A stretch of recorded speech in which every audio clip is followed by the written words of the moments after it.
Welcome, everybody, to Disruptive Conversations. I am so thrilled to be here with you today, and we're waiting for Tara Stiles, today's guest, to come on. Tara has joined, and we have another joiner here. We're going to be talking about journey and what this and our lives just take these extraordinary twists and turns that help us to really get to where we want to go, and with tremendous ease, as I would particularly imagine with such a yogi here. Here's Tara. So Tara, I'm going to introduce the show, myself, and then I'm going to have the tremendous pleasure of introducing you. And so thanks so much. We were just seamless, as if we've done this a million times together. So here we are. So welcome everyone to Disruptive Conversations with thought leaders, innovators, influencers, yogis, authors, educators, in which we deep dive into the experiences these women have needed to navigate and conquer in order to have achieved what they have achieved personally and professionally up to this point in their lives. I'm Dr. Risa Reiger, clinical psychologist, and I'm an expert in change. And I know that positive change can happen at any point. You've never missed your opportunity. We are built for change. And in order to create positive change, you need to disrupt. You need to disrupt a thought, a feeling, a belief, a behavior, a habit in order to create your 10.0 life. And that's what this series of conversations is all about. And today, to help us go forward with that idea, is Tara Stiles. I can't say enough about her, and I'm just so thrilled to have her joining us here.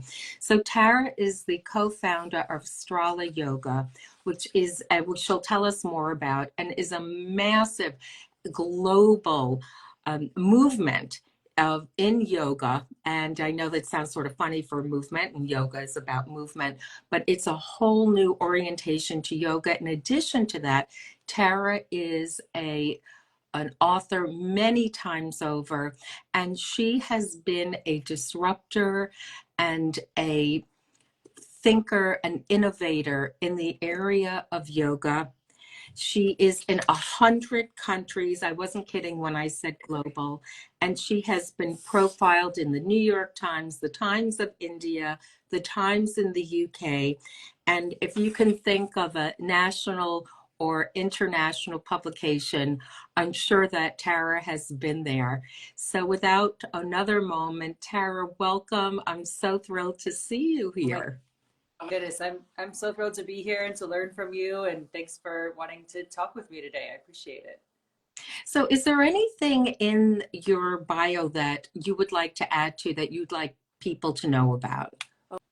Oh my gosh. Well, I don't know if this is the experience for you, but whenever I hear my bio sort of read aloud, I get horribly embarrassed because it just feels like, oh my goodness.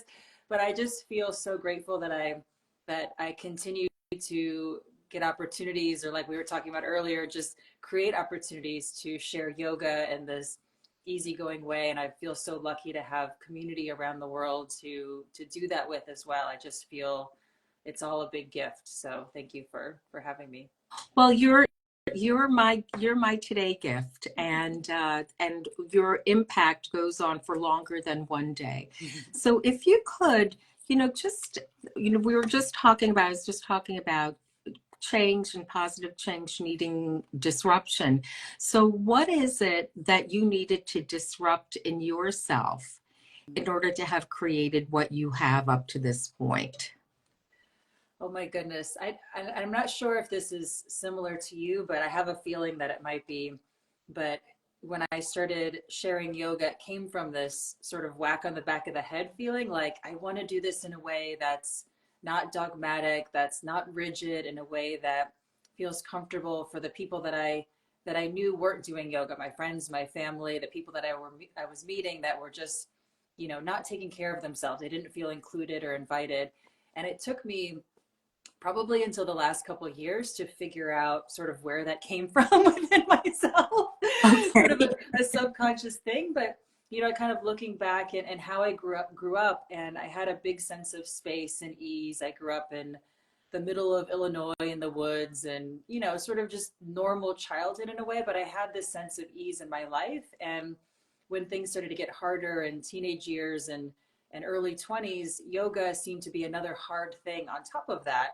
And I thought, we don't need to have so much rigidity and stress and tension in this beautiful practice that isn't it supposed to be about spaciousness and feeling better? So I had that desire to want to get back to that glorious feeling I had, just playing in the woods as a kid, and sort of chip away at all these things that happen to all of us, like, a bad relationship or a bad teacher or a bad experience, and not sort of identifying all of life as those negative experiences and finding that space within these wonderful healing practices.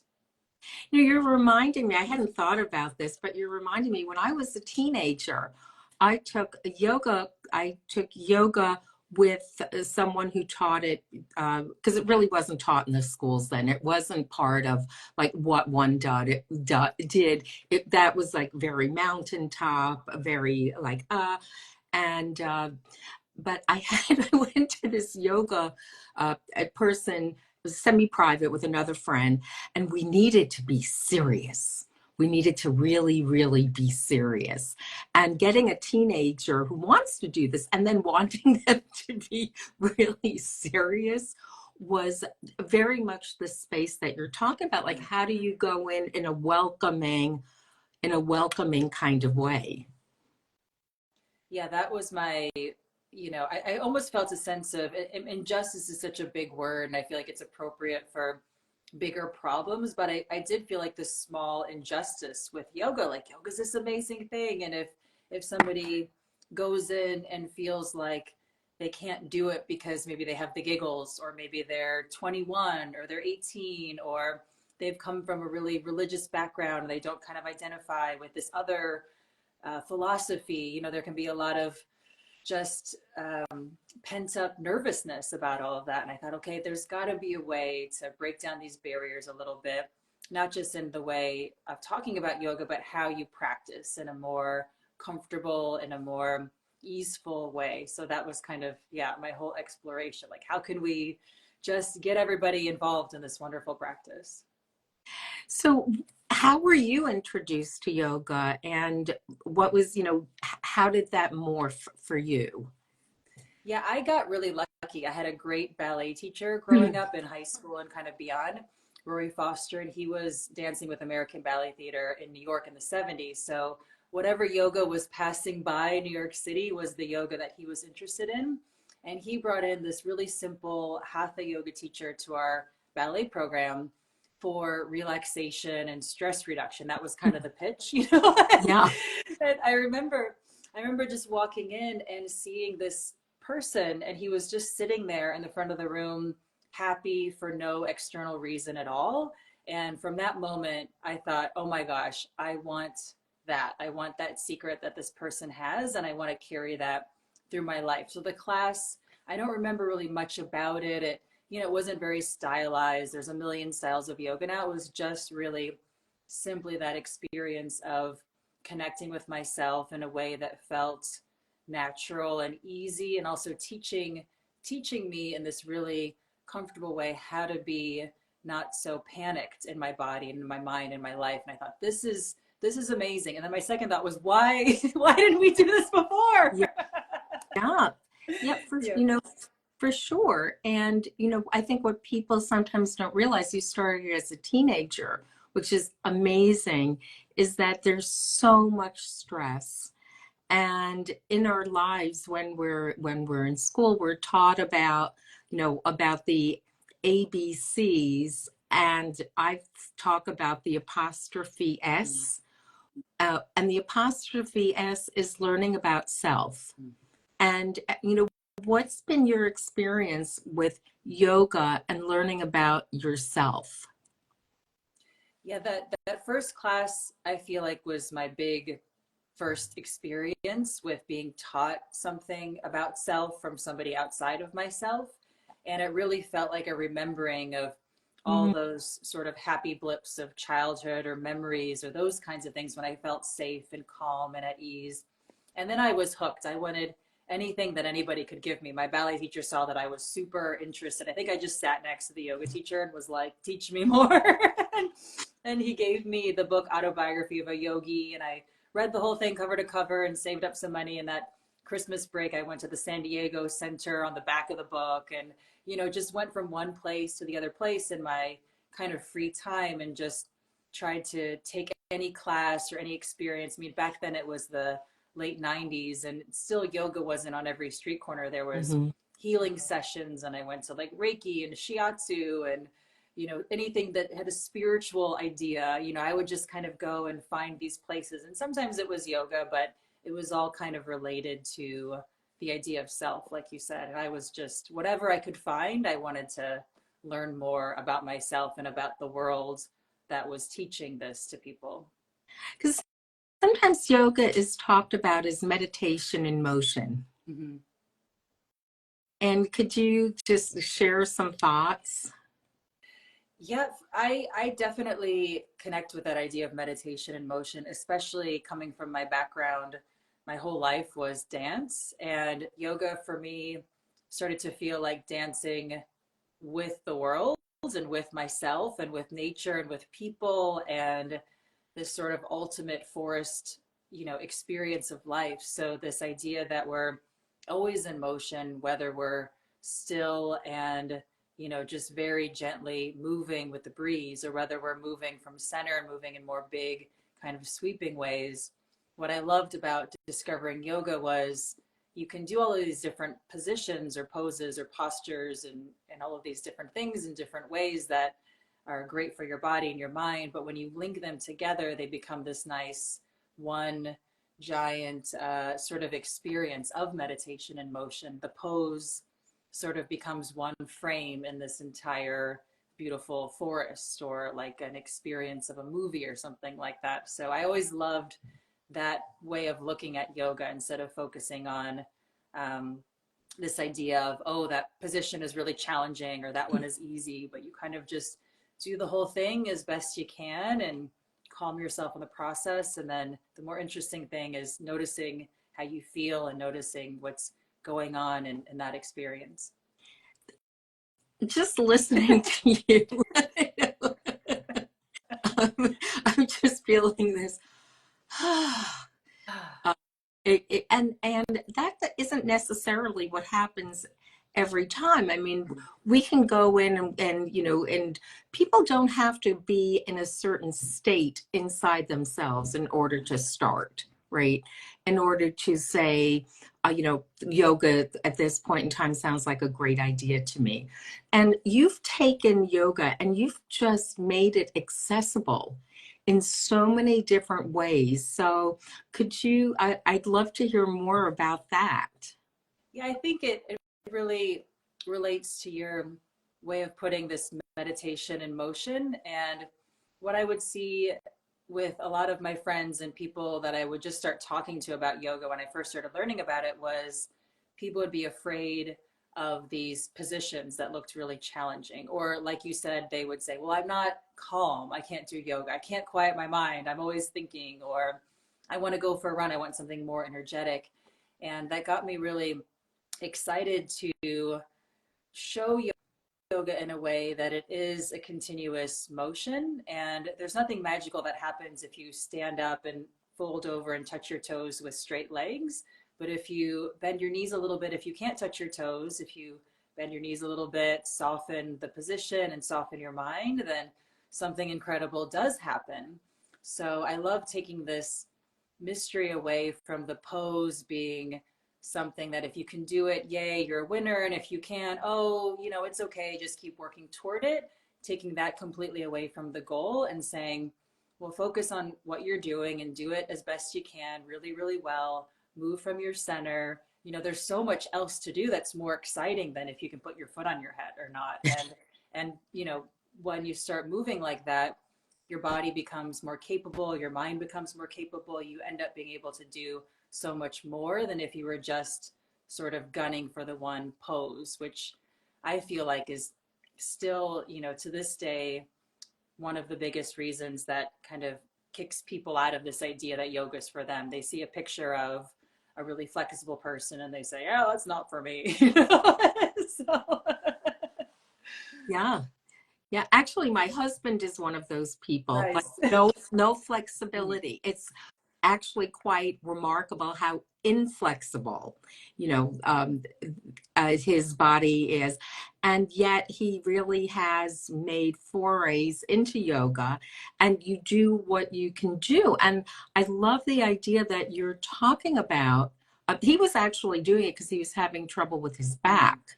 And that was an important part of the healing process.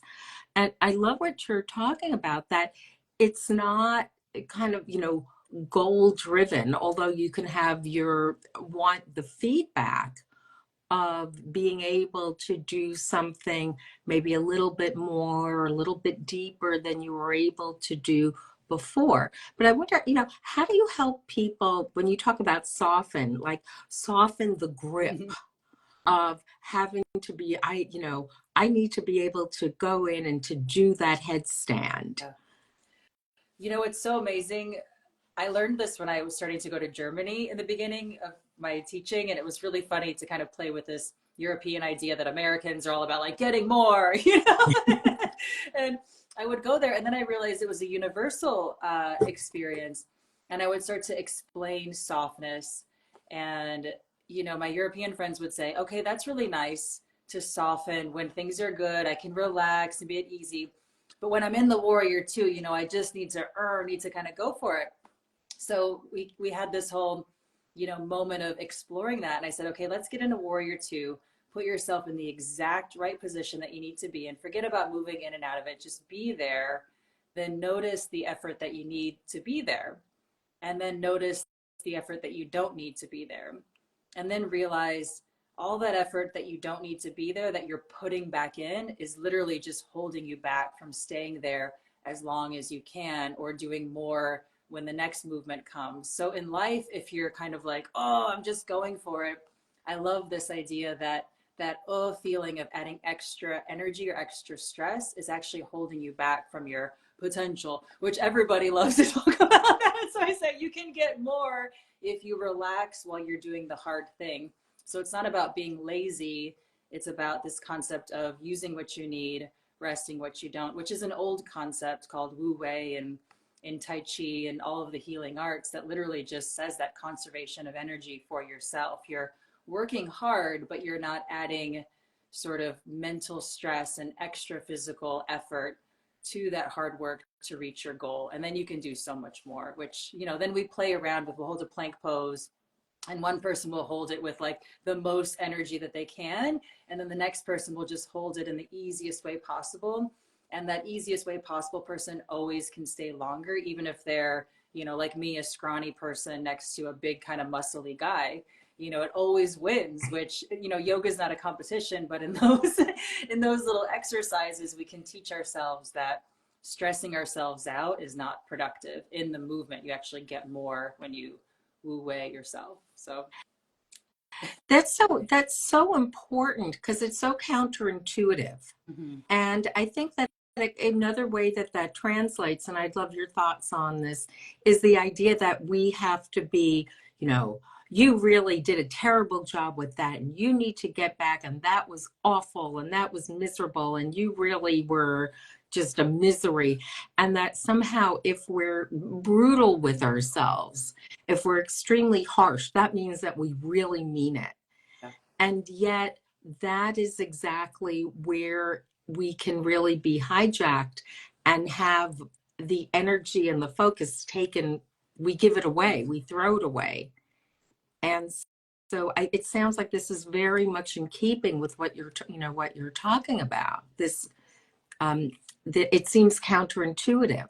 Yeah, it's sort of every literal billboard and every way of that most of us have been taught, and then the internal thoughts kind of back that up is stress is a sign of success, and no pain, no gain. And I think we're on the other side of it culturally. But I remember when we first started a studio, we had, busy young professionals coming in, and they would say, I only slept 2 hours last night. I really got my project done. And they're kind of clapping themselves on the back. And I'm thinking, you're going to burn out, and then you're not going to reach your potential. Maybe you needed to pull an all-nighter once, but it shouldn't be something that we celebrate in this way. And I think it all does come back to that reprogramming ourselves that you can work really hard without a panic. So I love this idea of yoga practice of, yes, do something that's really challenging for yourself. But if you get to your edge and you're panicked and your brow is in a furrow, if you're kind of, if you can't handle it, just back up a little bit. It's okay. And then, because once you go to that panic zone, unless there's, a fire and you have to bang down the door, we don't need to do that in our daily practice. We don't need to practice those moments. So we can practice this. What can you do without a panic? And, in that practice, I mean, again, this is like ancient wisdom that it's not the mainstream in our culture right now yet, but you're working to make it so. But then you're able to do more and achieve more. And people are kind of fooled because you look calm, you look at ease, and you look like you're just kind of floating through life, but you're really just getting a lot done, which is kind of cool. Well, okay. I think that if we come away with the idea that you teach yoga and you have a yoga studio, and that's where, oh, sorry, I was at an event that had henna, and so I Nice. have a still here. It reminds me of a lovely time. Um, but how, I think that if we came away with the idea that it's you and a yoga studio, and that's the scope of what you do, that we'd really be missing a whole lot about who you are, because you have grown an entity. You have 1,000 teachers teaching Strala Yoga. So talking about ease and how you're communicating ease here, how did the rest of this, how did you make the rest of this happen, Tara? Yeah. Well, I have a lot of energy and I have a lot of ideas, and a lot of them just started to work out. So I think I just applied the same idea of, well, what can I do over here? Do what you can do without a panic. And, I got invited to travel to different places through books that I was writing. And then I would stay and do a Strala workshop, and people would say, oh, I want to teach this. I want to lead this. So I'd come back and do a training, and, things started to grow just like that jungle. And I love this idea that, we're all together doing this thing. So I never feel overwhelmed because I have this wonderful community that's also doing a similar thing that I'm doing. And if I get an opportunity that doesn't feel connected or right, or feels, like it's not going to provide a value, or it's making me furrow my brow, then I know it's not the right opportunity for me. I can back up a little bit. But I think fortunately I'm really excited about my life and about this opportunity that I've been given to share yoga in this way and to expand. And the last 10 years I've seen through all of our teachers around the world, they've achieved their own success in their own communities, and I think that's even more inspiring for me to keep going and to support them, and to just enjoy that journey and to keep going. But yeah, I do a lot of things all day long, and Yeah. I love doing that. But it's fun for me too. Wait a minute. So, okay. So how many books now? 8 books and a ninth and a 10th along the way now. So Okay. That doesn't happen on its own. All of this doesn't happen on its own, and you're enormously gracious, enormously giving and inclusive in terms of talking about opportunities that came your way. And one of the things that we do know is that sometimes people can have opportunities in front of them, but they may not see it as such, and they may not feel that they have inside what's necessary or what they can access to take that step forward to go into it, and to see it, one, and to embrace it, because momentum builds momentum. So what has that process been like in you? Because this, we're not talking about something very teeny. Yeah. Yeah, it helps me if I don't think about the bigness of it, because I think then it's, it feels different, I guess. Just, day to day, you're your own person wherever you go. Um, but for me, and I know for a lot of the people that are in our community, there's really not a big difference between my own practice and then how I do everything else. I don't have like business tarot where I'm like, oh, I'm going to get this deal done and do it in this certain way. And then I have yoga tarot where I'm more calm and at ease. It's sort of like there's always like middle ground tarot where I'm still me, but I'm doing my best to move from my center. We have an opportunity to expand in Hong Kong recently, and there's a big time difference. So the woman who's in charge of this group, I've known her, she knew of me for the last like 10 years. So I said, she has little kids. And I said, well, how about, dinner time's probably around 6 o'clock your time. Like, I'm happy to get up at 6 my time and talk, because I have a little kid too. And we can do a Zoom and just get this done. So we don't have to go back and forth on email for like 2 weeks, with all the business guys that are also on the email. So we just like got it done, as women do too. But I think, again, having my practice allows me a certain, maybe it's just a freedom of mind to be myself and to not worry about how I should be perceived or what kinds of things I should say. Just doing everything that I know, being a good person, talking about my goals, what I want to do in a clear way, so I'm not wasting somebody else's time. So the idea is good on both sides. I think a lot of this is just, we all have it as common sense, but then it's so easy to get nervous about it when, oh, it's a business situation, or, oh, I'm writing a book, I'm trying to get a different book deal, or, how do I find the right contact to do this thing, or how do I approach my friend that has this business and I want to put my business in there. And it can be really, triggering, and people get really nervous and shy and imposter syndrome and all these things. But I really do know for myself, my practice has helped me just be able to move forward and progress without those worries, coming up or holding myself back, for sure. I want to highlight this for our community. Everybody who's here today, welcome to this community. And we're so thrilled that you're here, which is that you don't need to become another person to do something differently. Like wherever you go, you take you with you.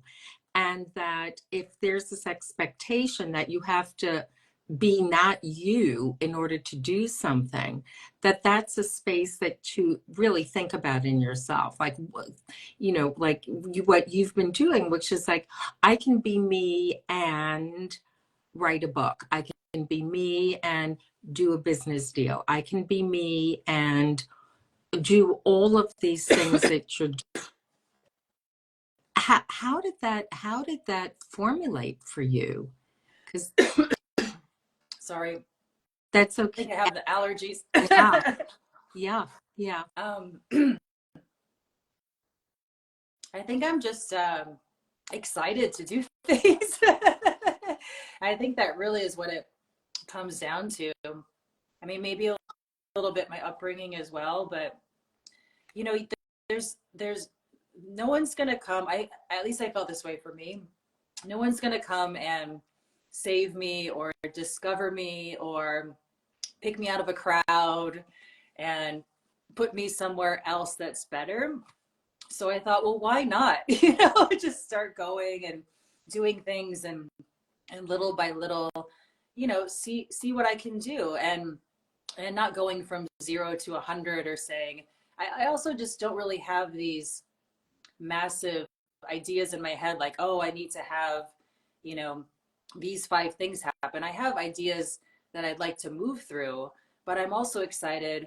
We were talking about earlier about kids in schools. I'm just as excited to go and lead yoga at my daughter's school than I am to, I just got back from Italy leading this retreat that, online it was glamorous. We were at a 5-star hotel and eating all these nice restaurants and yoga in a castle, and it was amazing. But I'm also just as excited to talk with you and to do yoga with her, and all of these opportunities to me feel really life affirming because they're involving the desires that I have to connect and share. So I think, like you said earlier, wherever you go, you take yourself with yourself, and whoever you are and whatever you've got going on, there's always an opportunity to share that thing that you have, whether it's at your local library or your local community. I went to my parents' local community over the pandemic. We spent some time there, and I reached out to a local yoga studio, and we did outdoor classes during all of the mask mandates and the social distancing, all those things that we want to totally forget about now. It's like, don't talk about that. But it was great because all of these people came together that had very different and very charged views on this, and we were just we weren't trying to change each other's mind, but we were just doing yoga, taking care of ourselves. And I was just as excited to do that as I am to go to Berlin and lead a big Strala training or event. So I think if you can just let yourself be excited about the thing that you're doing and giving and sharing, then whatever it looks like, whatever event you're at, you're going to be so happy to be there and grateful. And I definitely have that experience, whether it's one person or, on stage and something that is going to be immortalized with a fancy video or something. So yeah, you know what I mean. Yes, just like this Instagram Yes. Live. It's going to be there forever. Forever. But what you're saying is just so crucial, because when you bring yourself somewhere, and people know when you're bringing all of you, or whether your eyes are darting in other directions. And the kicker is to give yourself the opportunity to be where you are, enjoy the moment that you're in, or experience whatever that experience is. Not every moment is joyous, and that's part of what life looks like, and that's okay. And also that you never know how one thing leads to the next, and not necessarily that you're going into it in an opportunistic way, but you're going into it with the sense of possibilities, the possibility of having a lovely time, having a lovely experience, and you don't really know where things go. Yeah, in my experience, the littlest things have turned into the biggest things, and that's always such a surprise and a delight too. And yeah, I think that's really important, not to wait for something big to happen to you, just to go out and do the things that you can do where you are. And we are like a forest. Everything is connected, and all the little vines find their way. And I just get really excited about it and empowered when I see the results of that in my life and in the things that I'm doing, and not just the results in the opportunities and work, but just the results in how I feel. And I feel energized, and I don't sort of I can't even come up with a word right now. What's the word for, like, when you don't want to do something? I don't have that ever. Yes. Procrastination. I can think of a lot of words: resistance, procrastination, and just like being that little kid again, going, I don't want to, la, la, la, So, and so open up to possibility. And also I'm loving what you're saying about, and particularly women think it's, like go big or go home, that to do what's doable, to do what's doable at the moment. And that doesn't mean that it's second best. Yeah, it's so important. And you can do, for me, I have this easy thing I can share with basically anybody. It's yoga, and the way that I love yoga is you don't have to get down on the floor. You can just do it with the breath. And I can share that with the mailman, and I do. Like, if I'm outside and the mailman is there, or the mail lady, we'll do a breath, and that's great. And you never know where that's going to lead either. So yeah. And, so that's and fun. the power of that. I love that. The power of the breath, and how, when that's your spot and you understand it, you always you haven't left your yoga mat behind, because you have all the equipment you need wherever you go. No matter where you are, you can take that thoughtful, intentional breath. and that's always available to you. It's really incredible. So as we, I knew this would happen, that our time would go by in a blink. I knew this would happen. So Tara, what is your next disruption? Oh my goodness. Well, I suppose just online yoga every day. We're sharing this ease on the Strala Yoga app, and we have a new group getting together about how to write your book and get it out into the world starting next week. So I'm excited. I think similar to you, once you do something, you can't help but sharing the how you did all the things. And I don't like when things are a mystery or scary for people. So I'm sharing sort of all the ins and outs of my experiences writing the books that I've written so far, and also, of course, yoga practices to help you feel better during that. So the feedback that I've gotten so far from the group is it is disruptive, to use your word, because I'm being really honest and transparent with all my experiences, because they've all been really different from each other too. Yeah. And I think, it's encouraging. I feel like if you have something inside you want to share, and I can help people share that, then that's another thing that I get to do that makes me excited. So it's all part of the yoga. Well, I feel very, very, speaking of gratitude, I feel tremendous gratitude as I'm pounding away or working on, it doesn't have to be pounding away, sometimes it feels like that, on my first book, that I have an 8-time author that I could say, what do you think? It's going to be amazing. Are you kidding? You have so much experience, and you're so wise and kind and awesome and easy to talk to, and it's going to be amazing. So what I can tell everyone out there is, when you have an opportunity to meet someone, even if you meet someone very, very briefly, feel free to circle back to them, as I did with you. Circle back to them and just let them know, hi, hey, it was really great meeting you. Could we have a little conversation? And you never know what's going to happen. You never know when you take that step forward and you're truly interested in someone and you're looking for connection, because there's nothing as powerful as connection. Would you say? Yeah, I think connection is everything, with the nature, with ourselves, with each other. Without connection, we're finished. We are, So, yeah. we are quite finished. And sadly, we're going to need to stop this formal conversation, informal conversations to be continued.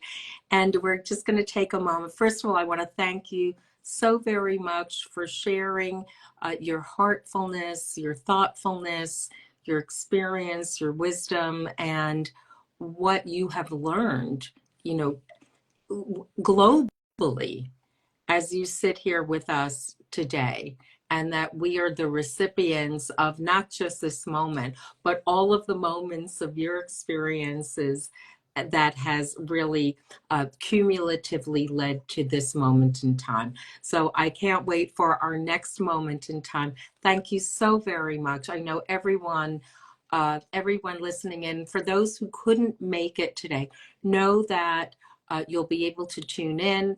Tara will have it accessible. I will have it accessible. And your opportunity hasn't left. Make sure, tell your friends they need to hear this. Anyone who's in the world and dealing with the stress of the world, they really do need to hear this. And so now, with tremendous gratitude, I will say that we should take our cover shot. Okay, sounds good. Okay. A part of your background of way, I don't know how, that was modeling. Oh, yeah. Yeah. Well, that's just being yourself too, Yes. Until they don't want you to be yourself anymore. Then you have to get another job. That's another conversation to be had. Totally. So we're going to just take our moment now for our cover shot.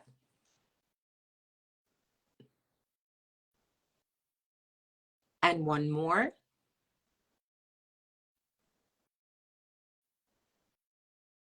I love how we coordinated wordlessly. Like, it's a forest. We're all, that's what we're doing. And the mother Yes. trees with the roots that go underneath and they communicate with each other. It's amazing.